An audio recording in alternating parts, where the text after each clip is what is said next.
Міне Қытайдан келген тігін машинкасы. Мұнда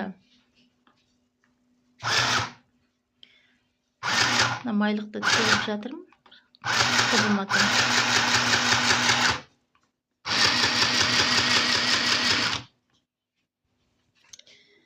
Тігісін қараңыздаршы.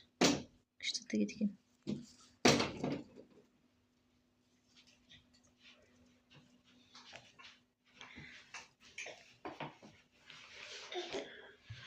Салмағы 1 килограмм. Қытайлардың өздеріне ұқсаған кішкентай ғана машинка.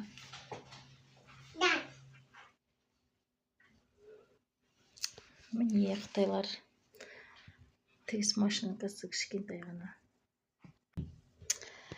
Міне достар, осындай Қытайдағы